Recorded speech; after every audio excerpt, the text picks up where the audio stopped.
no family member wants to be dealt with out of obligation, including your parents. And you don't want your children to be helping with you out of obligation. But if the person you want to be remembered of is a person who stepped up and did this thing or enjoyed doing this for their family member or their loved one as a caretaking, those are good, healthy places to come from and to tackle that. You'll find that you do that in a healthy way.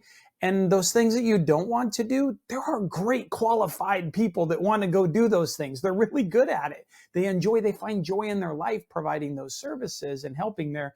Leave yourself open to let them come in and do that. And then everybody's approaching from that healthy area.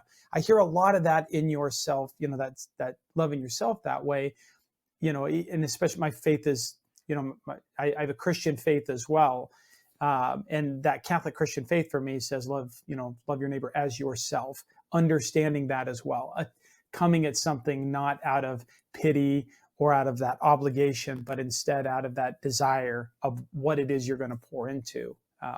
That resonates a lot in being able to set yourself up for a better picture. That said, I have a lot of friends, and I've heard a lot of family members who didn't hear that message as they got through it, or they have a community around them that makes it really difficult for them to practice that and put it into play. The community is just on top of them. This is your obligation. You must do this. This is what you're accountable to.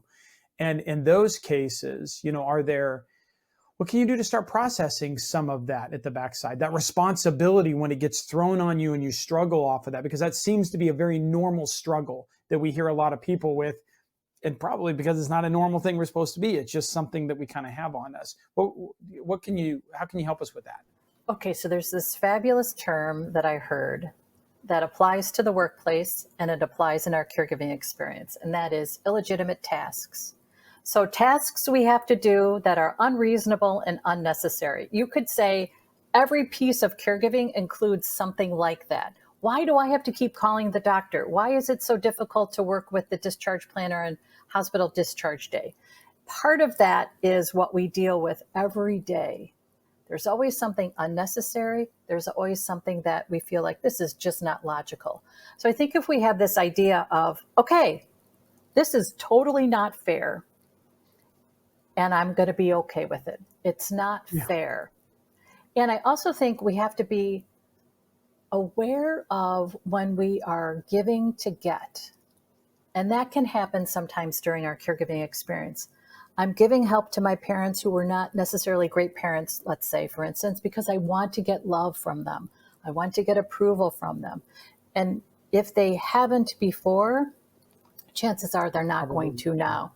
Right? So we have to be careful about this idea, I'm going to give to get, which is why if we keep it with, okay, what is it that I value? What are my priorities? I'm going to align my actions with that. It can help us stay in a healthier place. And it is important for us to remember we do what we can and let others do the rest. We are not here to do it all. We have to keep a life during a life of caregiving, because our life after caregiving ends is going to require that we have a life. And it's harder to rebuild when you're rebuilding from a negative versus rebuilding from at least an even place.